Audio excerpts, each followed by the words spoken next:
누가복음 10장 25절에서 37절입니다. 제가 가지고 있는 신약 성경 110면에 있습니다. 누가복음 10장 25절에서 37절입니다. 제가 가지고 있는 신약 성경 110면에 있습니다.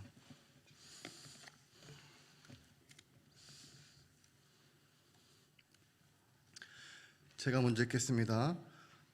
어떤 율법교사가 일어나 예수를 시험하여 이르되 선생님, 내가 무엇을 하여야 영생을 얻으리이까?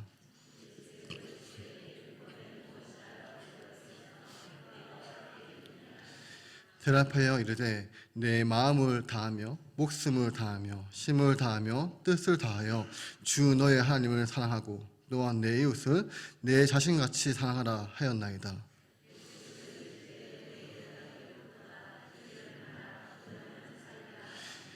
그 사람이 자기를 옳게 보이려고 예수께 여짜오되 그러면 내 이웃이 누구이니까?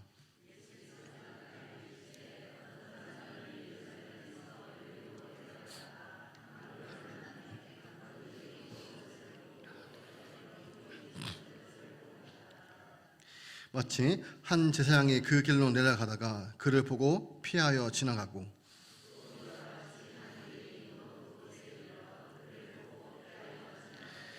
어떤 사마리아 사람은 여행 중에 거기 이르러 그를 보고 불쌍히 여겨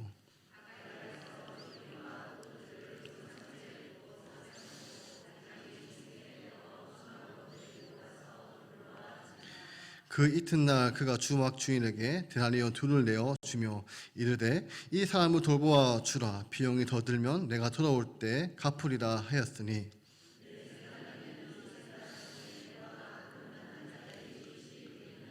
함께 읽겠습니다. 이르되 자비를 베푼 자이다. 예수께서 이르시되 가서 너도 이와 같이 하라 하시니라. 아멘. 오늘 본문과 다음 주에 살펴보게 될 본문은 우리 성도님들께서 잘 알고 있는 내용입니다. 오늘은 선한 사마리아 비유를 통해서 예수님의 이웃 사랑에 대해서 가르치는 내용을 살펴볼 것입니다. 그리고 다음 주는 마리아와 마드라가 예수님을 섬기는 내용을 우리가 살펴보게 될 것입니다. 근데 이 두 가지 사건은 예수님을 따르는 제자들이 지켜야 되는 가장 큰 계명을 두 가지를 보여주고 있습니다. 먼저는 하나님의 사랑과 이웃 사랑입니다. 오늘 본문은 이웃 사랑에 대한 이 교훈을 예수님께서 주시는 내용입니다. 다음 주에 살펴보게 될 말씀은 하나님과 사랑에 관계되는 교훈의 내용을 담고 있습니다. 이제 25절을 보시면 어떠한 율법교사가 일어나게 됩니다. 여기에 나오는 이 율법교사는 오늘날로 하면은 신학교육을 받는 사람입니다. 신학교육을 받고 또 율법을 가르칠 수 있는 자격을 부여하는 사람, 이 사람을 가리켜 서기관이라고 하는데 이 서기관 가운데서도 전문적으로 가르치는 자를 율법 전문가, 율법 교사라고 부릅니다. 즉 율법에 능통한 율법학자가 지금 예수님을 시험을 합니다. 그런데 이 시험은 좀 부정적인 의미를 담고 있습니다. 이것은 고린도전서 10장 9절에서 강야에서 이스라엘 백성이 하나님을 시험했던 것처럼 똑같은 단어가 사용을 하고 있습니다. 그런데 질문의 내용이 무엇이냐면 선생님, 내가 무엇을 하여야 영생을 얻으리까? 그러니까 이 영생은 하나님의 나라에 들어가는 것과 같은 의미가 되고 또 구원과 같은 의미가 됩니다. 그런데 이것을 담고 있는 핵심적인 뜻은 의인들에게 주어지는 마지막 날 축복입니다. 의인들에게 주어진 마지막 날에 주어진 축복을 그들은 영생으로 이해하고 있습니다. 그래서 내 삶의 마지막 순간에 죽음이 아니라 영원한 생명을 내가 얻으려면 내가 무엇을 해야 됩니까? 이렇게 질문을 하고 있습니다. 이제 26절을 보시면 예수님께서 반문을 하십니다. 뭐라고 반문을 하시느냐? 율법에 무엇이라 기록되어 있으면 네가 어떻게 읽느냐? 예수님께서 그럼 성경에 기록된 내용이 무엇이고 너는 그것을 어떻게 이해하고 어떻게 해석하고 있느냐라고 반문을 하고 있습니다. 그때 27절에 율법교사가 이제 대답을 제시합니다. 내 마음을 다하고 목숨을 다하며 힘을 다하여 뜻을 다하여 주 너의 하나님을 사랑하고 여기에 보시면 네 가지가 나옵니다. 마음의 중심인 이 마음을 다해서, 그리고 목숨이라는 것은 생명입니다. 내 생명을 다하고, 그 다음 심은 육체적인 심을 말합니다. 그래서 심을 다하여 마지막은 뜻은 여기서는 마인드입니다. 너의 지적인 능력을 총동원해서 주 너의 하나님을 사랑해라. 즉 존재의 중심이 마음, 그리고 생명을 다하고 육체적인 힘을 다하며 직적인 모든 것을 다 쏘아 부어서 주 너의 하나님을 사랑해라 라는 것입니다. 근데 또 한 가지, 거기에 더 나아가서 내 이웃을 내 자신같이 사랑해라, 이렇게 율법은 기록하고 있다는 것입니다.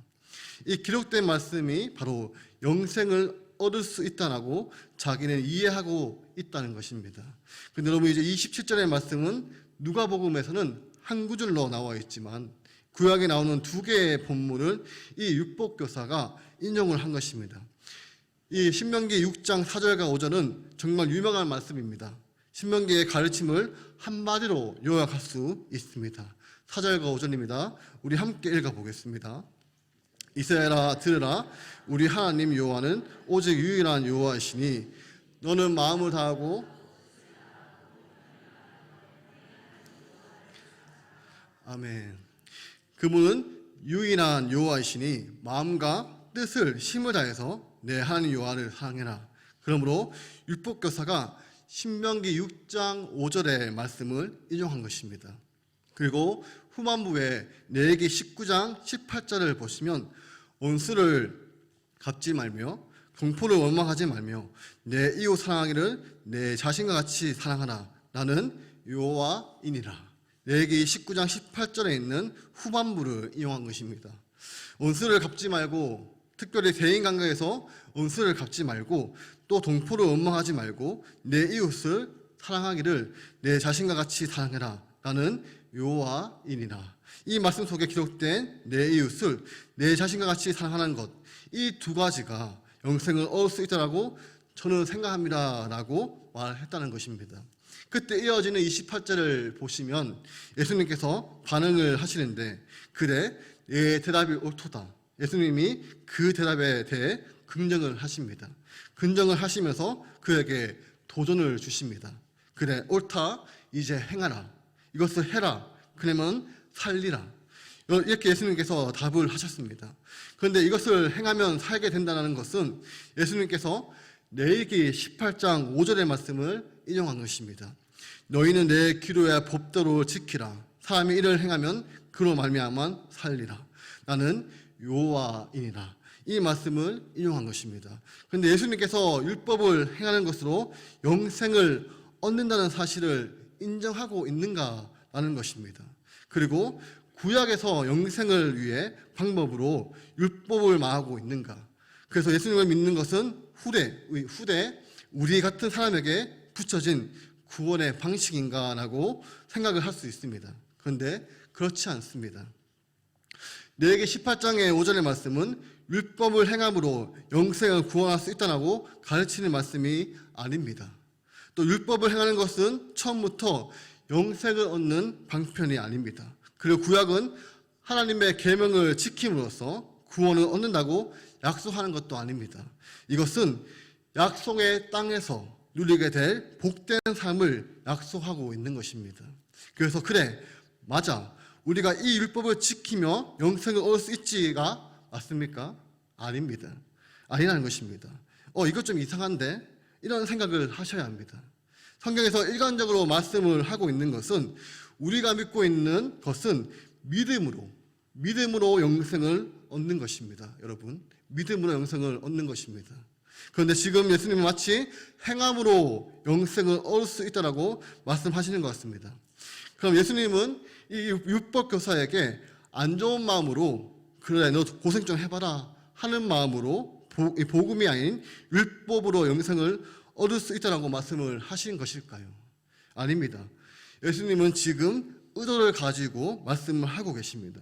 예수님은 율법교사에게 율법의 거울에 있는 그대로 비추어서 그가 율법을 통해 자신의 모습을 그대로 볼 수 있게 하셨습니다.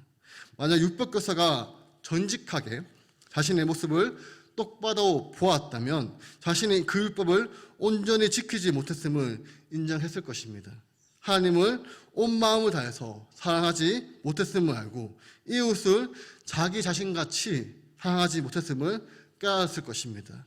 그래서 율법 교사는 이렇게 대답을 해야 했습니다. 선생님, 제가 어떻게 해야 합니까? 저는 이 율법의 명령을 제대로 행하지 못합니다. 온전히 따를 수 없습니다. 하지만 이 율법 교사가 어떻게 반응합니까? 29절입니다. 그 사람이 자기를 옳게 보이려고 예수께 여짜오되 그러면 내 이웃이 누구니까? 그는 사람들 앞에서 자기를 옳게 보이려고 자신이 율법을 잘 지키고 있음을, 그래서 하나님의 이 영생을 주신다면 바로 자신이 그 영생을 받기에 합당한 사람으로 보여주려고 하고 있습니다.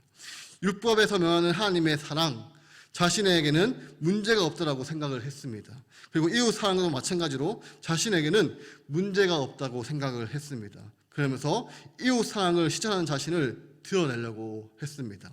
아무래도 이 사람은 다른 사람보다 더 나은 이웃 사랑을 실천했던 것 같습니다. 그래서 성도 여러분, 우리는 여기서 당시 유대인들이 생각했던 이웃의 개념을 알 필요가 있습니다. 그들은 실제로 자신의 이웃이 될 수 있는 사람과 이웃이 될 수 없는 사람을 나누었습니다. 이웃을 구분했다는 것입니다. 그래서 이웃 사랑을 모든 사람에 실천하는 것이 아니라 자신들이 지켜야 할 사랑의 한계, 최소한의 경계를 만들었습니다. 그래서 그 선을 넘어간 사람은 사랑하지 않아도 된다고 생각했습니다. 즉, 율법을 어떻게 읽었느냐? 그냥 자기가 원하는 대로, 편한 대로 읽은 것입니다. 원래 율법이 주어진 목적과는 다르게 읽은 것입니다. 그들이 생각하는 이웃은 쉽게 생각하면 이렇습니다. 자신을 기준으로 울타리를 만듭니다. 그래서 자신이 사랑할 만한 사람은 울타리 안에 둡니다. 그리고 울타리 안에 있는 사람은 이웃입니다. 하지만 울타리 밖에 있는 사람은 이웃이 아닙니다. 사랑하지 않아도 됩니다. 그들은 하나님의 대적이고 원수로 생각합니다. 결국 사랑할 만한 사람만을 사랑하는 것이 이웃 사랑인 것입니다. 그럼 누가 울타리 안에 있는 사람일까요? 기본적으로 유대인들, 유대교로 개종한 사람들이 이 안에 있는 자들입니다. 하지만 이방인들 그리고 사마리아인들은 울타리 밖에 있는 자들입니다. 그리고 유대인이라고 해도 세리와 죄인들은 이웃이 아닙니다. 또한 이러한 기준은 사람마다 차이가 있고 달랐습니다. 그래서 이 율법교사가 자신이 좀 더 넓은 울타리를 가지고 있음을 자랑하려고 예수님께 이 기준에 대해서 이웃이 누구인지를 질문을 했던 것입니다. 여러분, 이렇게 하면 이웃 사랑하기가 참 쉬워집니다. 자기가 사랑하기에 좀 어려운 사람이 있으면 울타리 밖으로 내보내면 됩니다. 내가 사랑할 수 있는 사람만 사랑하면 됩니다. 이들은 자신의 입맛대로 맞도록 율법을 읽은 것입니다. 좀 심하게 말하면 읽는 사람의 취향에 따라 해도 되고 안 해도 된다는 것입니다. 왜 이렇게 합니까? 그렇지 않으면 지킬 수 없기 때문입니다. 하나님의 기준이 너무 높다는 사실을 알기에 그 기준을 낮추는 것입니다. 자신에게 유리한 쪽으로 이웃이라는 말로 바꾸었던 것입니다. 이것이 예수님이 이 비유를 말씀하신 직접적인 이유가 됩니다. 그래서 예수님은 율법교사에게 이 질문에 대해서 율법의 원래 의미를 알려주시기 위해서 하나님의 기준이 얼마나 높은지 분명히 하기 위해서 그가 도달할 수 없는 그 율법의 기준을 일깨워 주시기 위해서 말씀을 하신 것입니다. 예수님은 기준을 낮추려고 오신 것이 아닙니다. 하나님의 기준, 그 원래의 기준을 분명히 알려주시고 사람을 낮추려는 이 기준을 다시 원래로 하시려고 이 땅에 오신 것입니다. 그 예수님께서 30절부터 이웃에 대해서 말씀을 하시는데 우리가 너무나도 잘 알고 있는 선한 사마리아의 비유입니다. 예수님께서 어떠한 사람이 예루살렘에서 여리고로 내려간다고 합니다. 예루살렘은 해발 800m 위치하고 있는 소위 높은 곳에 있는 성입니다. 그런데 여리고는 어떻게 되느냐? 해변보다 250m 낮은 지역입니다. 그래서 예루살렘에서 이제 예리고로 내려갑니다. 이 여리고는 여러분들 알고 있는데도 되게 유서 깊은 도시입니다. 요수아가 가나안을 정복할 때 첫 번째 정복한 도시가 여리고입니다. 그런데 이 도시로 이제 한 사람이 내려가다가 강도를 만나게 됩니다. 실제로 당시에 여리고로 내려가는 길은 가파르고 험한 산지를 따라서 길이 이어져 있고 지형적인 특징으로 큰 바위와 동굴이 많았다고 합니다.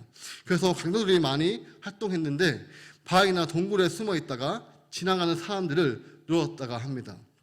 아마 이 비유를 들었던 당시의 사람들은 쉽게 공감하면서 그 지역을 생각을 했을 것입니다.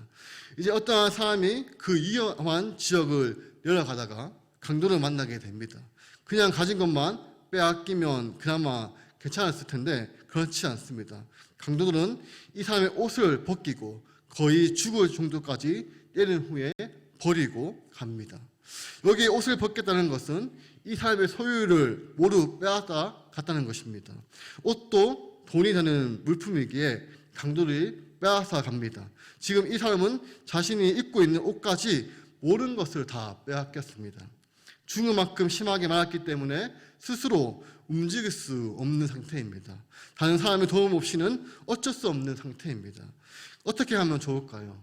119를 신고할 수 있는 것도 아니고 살려달라고 외칠 수 있는 힘도 없고 소리 친다 해도 들어줄 사람이 없습니다. 그냥 죽을 수밖에 없는 비참한 상황입니다. 고통 속에서 외로이 죽어가고 있습니다. 그런데 31절에 마침 극적으로 그 길을 제사장이 지나가게 됩니다. 정말 반가운 일입니다. 희망이 생긴 것입니다. 율법에 따라 성전에서 희생제사를 드리는 경건한 제사장이 나옵니다. 이 제사장이 나면 여기 죽어가는 자를 충분히 도와줄 것입니다. 그런데 제사장이 어떻게 합니까? 강도 만난 자를 보고 피하여 지나갑니다.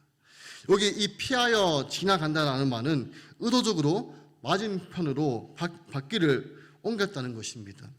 제사장은 분명히 그를 보았지만 그냥 피해갑니다. 일부러 가던 방향을 다른 곳으로 틀어서 공경에 처한 그를 외면한 것입니다. 그리고 32절에 두 번째 인물이 나오는데 레위인입니다. 이 레위인도 종교인에 헌신하는 사람입니다. 이들은 성전에서 일반적인 업무를 종사했고 제사장을 돕고 성전을 관리하는 일들을 했습니다. 하지만 그도 제사장과 마찬가지 똑같습니다. 강도 만난 자를 보고 의도적으로 피하여 모른 척하고 지나갔습니다. 두 번에 걸쳐 그나마 도움을 받을 수 있는 기회가 모두 날아가 버렸습니다. 제사장과 레위인은 사람들이 생각하는 경건의 사람들이었지만 진실이 도움을 필요로 하는 이 사람을 외면했습니다. 여러분, 왜 이런 일이 일어났을까요? 제가 어렸을 때 이렇게 설명을 들은 기억이 있습니다. 지금 제사장과 레위인은 예배 시간이 너무 바빠가지고 그래서 그 사람을 내버려 두고 갔다. 근데 이 해석이 맞지 않는 것은 그러면 예루살렘으로 올라가야 합니다. 근데 지금 이 비유는 여리고로 내려가고 있습니다. 그래서 예배 의식하고는 상관이 없습니다. 그렇다면 왜 외면을 했을까? 하나님을 사랑하고 율법을 잘 알고 있는 사랑을 실천할 수 있는 가장 유력한 후보자였던 이들이 왜 외면했을까? 많은 학자들은 레위기 21장 1절의 말씀과 연관성이 있지 않을까라고 생각을 합니다. 레위기 21장 1절입니다. 여호와께서 모세에게 이르시되 아론의 자손 제사장들에게 말하여 이르라. 그의 백성 중에서 죽은 자를 만짐으로 말미암아 스스로를 더럽히지 말려니와.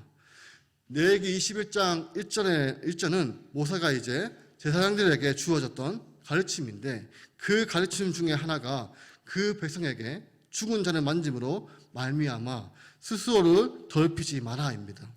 여러분, 죽은 자를 만지게 되면 하나님 앞에 의식적으로 그는 부정한 사람이 됩니다. 그래서 그들의 성결을 유지하기 위해서 죽은 자를 만지지 말라는 이 말씀이 그들의 행동에 영향을 끼치지 않았겠는가 하고 대부분 추측을 합니다. 만약 이 해석이 우리가 받아들이게 된다면 정말 아이러니한 것입니다. 이 의식적인 거룩함으로 지키기 위해서 죽어가고 있는 사람을 제사장도 레위인도 바로 외면을 했다는 것입니다. 여러분, 이것이 예수님께서 그 당시 유대계의 시체와 허구를 드러내고 계시는 것입니다. 하나님을 잘 섬기겠다고 하는 너희들이 바로 죽어가고 있는 이웃들을 지금 외면하고 있다는 것입니다. 이제 이어지는 33절을 보시면 어떠한 사마리아 사람이 등장을 합니다. 여러분, 이 사마리아 사람은 몇 주 전에 우리가 나누었습니다. 이 사마리아 사람은 유대인과 서로 경멸하며 원수로 지냈던 사람들입니다. 이 사마리아 사람이 여행하는 중에 이제 강도를 만난 죽어가고 있는 그를 보는데 표현이 다릅니다. 그를 보고 불쌍히 여기게 됩니다. 여러분, 이 불쌍히 여겨라는 것은 누가복음에서 3번밖에 안 나옵니다. 첫 번째가 나인성 가부의 독자가 죽었을 때 그를 보고 예수님은 불쌍히 여기게 됩니다. 그리고 누가복음 15장에 나중에 살펴보게 되겠지만 탕자의 비유에서 거지가 되어서 돌아오는 아들을 보고 아버지의 마음이 불쌍히 여기게 됩니다. 여러분, 지금 바로 이 아버지의 마음을 지금 선한 사마리아 사람이 공유하고 있다는 것입니다. 그리고 보고 첫 번째 불쌍히 여깁니다. 그리고 34절에 보시면 두 번째는 현실적으로 응급조치를 하기 위해 가까이 갑니다. 앞에서 피했는데 이 선한 사마리아 사람은 가까이 가서 기름과 포도주를 그 상처에 붓고 싸매주고 안전한 장소 주먹으로 자기의 나귀를 태워서 갑니다.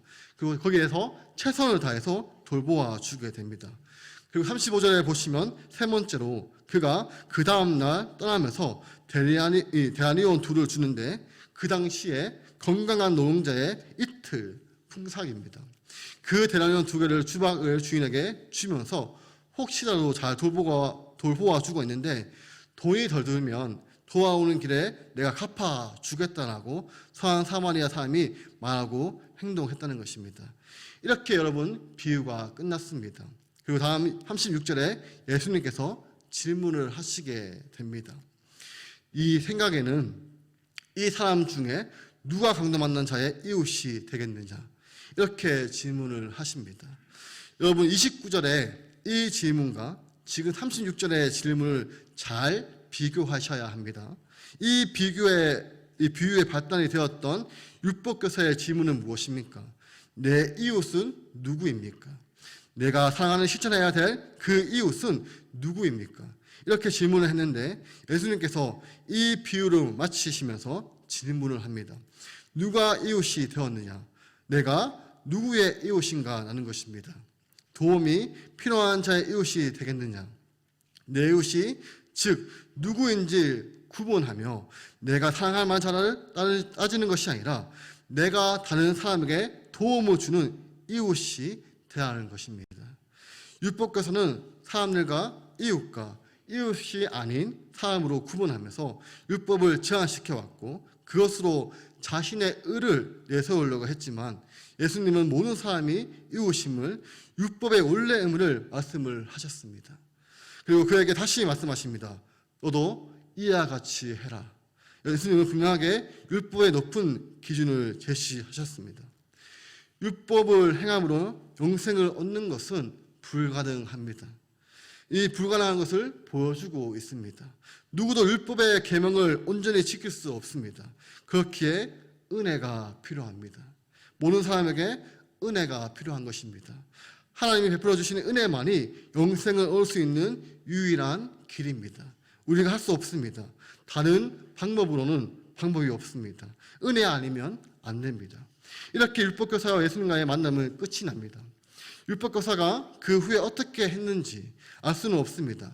그가 이제야 자신이 할 수 없다는 사실을 깨닫고 돌이켰는지 아니면 계속 자신의 고집대로 자기의 의를 내세우며 영생과는 반대의 길로 갔는지 우리는 알 수는 없습니다.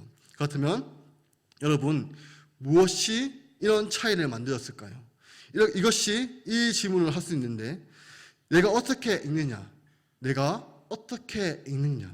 율법교사의 율법은 그렇게 읽었습니다. 그리고 그가 읽은 대로, 그가 이해한 대로, 그가 믿는 대로 산 것입니다. 이것이 여러분 중요한데, 그러면 너는 어떻게 읽느냐? 예수님이 우리에게 물어보시면 우리는 어떻게 대답을 해야 하겠습니까? 중요한 것은 지금 우리가 이 말씀을 어떻게 읽느냐 하는 것입니다. 그럼 이제 정직하게 우리 자신을 돌아보기를 원합니다. 우리는 이웃 사랑의 말씀을 어떻게 읽고 있습니까? 우리가 삶에서 어떠한 태도로 이웃을 대하고 계십니까? 아무런 대가 없이 누군가를 위해서 나의 모든 일을 헤쳐두고 내가 할 수 있는 모든 것으로 도와준 적이 있으십니까? 나의 손해를 감사하고서 나의 시간, 나의 수고, 나의 물질, 그 모든 것을 아주 간대하게 누군가를 위해 아낌없이 나누어 준 적이 있으십니까? 그렇게 뭔가를 바라지 않고 일반적으로 자비를 베푸는 적이 있으십니까? 이것이 이웃 사랑은 정말 어려운 것입니다. 그런데 사실 의도하지 않았지만 우리는 불가능해 보이는 그런 사랑을 하고 있습니다. 실제로 그 사랑을 실천하고 있는 대상이 있습니다. 누구일까요? 그 사람은 나 자신입니다. 우리 모두는 나 자신을 위해서 그렇게 합니다. 너무나도 자연스럽게, 너무나도 다양하게 우리는 나 자신을 사랑합니다. 그래서 여러분, 이웃 사랑에 대해서 어떻게 말씀하고 계십니까? 내 이웃을 내 자신같이 사랑하라. 내 자신에게 하는 만큼 이웃에게 하라는 것입니다. 그리고 때로 우리는 그러한 이웃 사랑의 범위를 조금 넓힐 수도 있습니다. 나 자신에게서 조금 더 넓혀 나의 가족, 가장 가까이 있는 친구를 그 범위에 넣을 수 있을 것입니다. 하지만 낯선 사람, 원수를 위해 그런 일을 하는 사람이 없습니다. 이것이 율법교사가 했던 질문에 대한 예수님의 대답입니다. 율법의 기준이 불가능한 정도로 높다는 것을 보여주고 계신 것입니다. 만약 우리가 항상 우리 자신을 사랑하고 보살피는 식으로 이웃을 진정으로 사랑한다면 이 비유에 나오는 선한 사마리아 사람이 했던 일을 놀랍게 생각하지 않았을 것입니다. 우리가 못하는 것이 이 사람이 했기 때문에 우리가 놀라는 것입니다. 그런데 율법은 항상 그런 사랑을 베풀라고 요구하고 있습니다. 우리 자신을 생각해 보아야 합니다. 우리 자신은 나 자신을 얼마나 잘 알고 계십니까? 얼마나 내 자신을 잘 알고 있지 않습니까? 우리는 율법이 요구하는 사랑을 온전히 실천할 수 없습니다. 우리가 하나님의 사랑함에 있어서 어떻습니까? 마음을 다해서, 목숨을 다해서, 내 힘과 내 뜻을 다해서 하나님을 사랑하십니까? 물론 정말 그렇게 할 때가 있습니다. 하지만 항상 그렇습니까? 아닙니다. 그러면 이웃을 사랑함에 있어서 어떻습니까? 내 이웃을 내 자신같이 사랑하라. 아니, 이웃에게까지 가기 전에 가족을 사랑하는 것도 잘 안 됩니다. 내 배우자를 항상 나 자신같이 사랑하십니까? 때로는 배우자를 통해서 원수를 사랑하라는 말씀을 기억하지 않으십니까? 이웃이 아니라 내 자녀도 사랑하는 것도 쉽지 않을 때가 있습니다. 우리는 안 됩니다. 하나님의 기준에 이룰 수 없습니다. 만약 영생이 나의 노력으로 행함으로 얻어야 한다고 한다면 우리는 불가능합니다. 절대로 얻을 수가 없습니다. 하지만 하나님께서 예수 그리스도를 통해서 하셨습니다. 자비로 우리에게 영생을 허락하셨습니다. 우리를 불쌍히 여기셨습니다. 마치 강도를 만나서 스스로는 어쩔 수 없는 자와 같았던 우리를, 누군가의 도움 없이는 죽을 수밖에 없었던 우리를 하나님이 불쌍히 여겨 주셨습니다. 그런 우리를 살리기 위해서 자신의 모든 것을 내어 주셨습니다.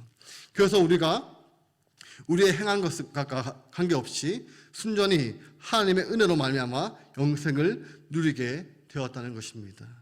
예수 그리스도께서 우리를 대신해서 속죄를 이루셨기 때문입니다. 우리의 공로가 아니라, 우리의 행함이 아니라 하나님의 은혜입니다. 그리고 그 은혜가 이제는 우리를 바꿉니다. 그 사랑이 우리를 변화시킵니다. 우리에게 주어진 새 생명이 우리를 새롭게 하는 것입니다. 생명이 없을 때 율법을 보면 율법은 우리에게 저주입니다. 하지만 생명이 있을 때 율법을 보면 율법은 우리에게 축복입니다. 율법의 참된 목적과 의미를 알고 하나님의 어떠하심을 바라보기 때문입니다. 우리 주님이 주어주신 이 새 생명이 율법을 행할 수 있는 힘을 주시기 때문입니다. 그래서 주님이 허락하신 은혜로 우리가 이렇게 고백을 합니다. 주님, 제가 주님을 사랑합니다. 주님, 제가 하겠습니다.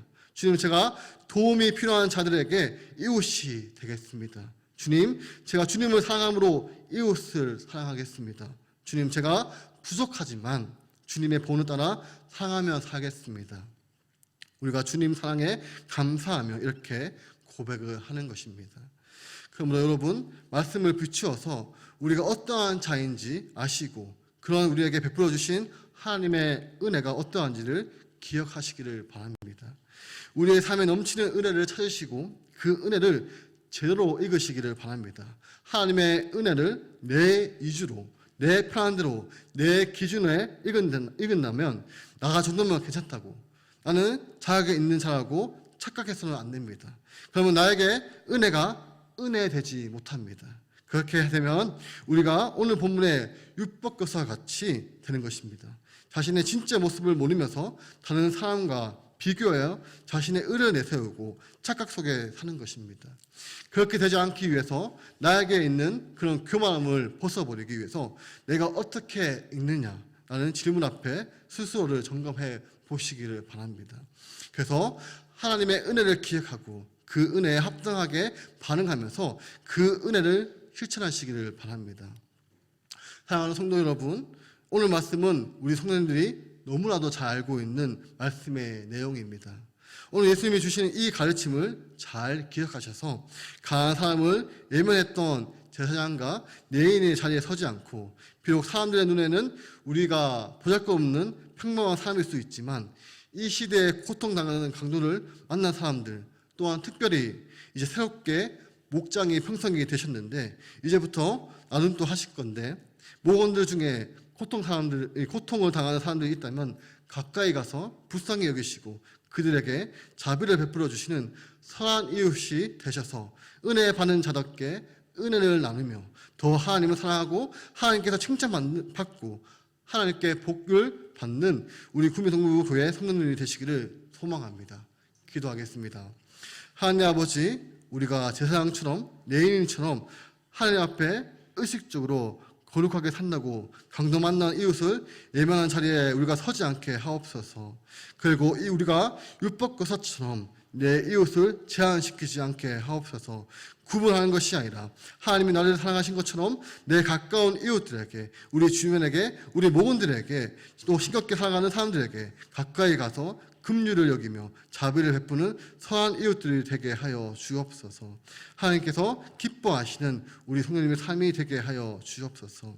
하나님, 과거에 우리나라가 참 가난했고 불쌍한 민족이었지만 많은 성도님들이 도움을 받아 이렇게 한국 사회가 풍족하고 복받는 나라가 되었습니다.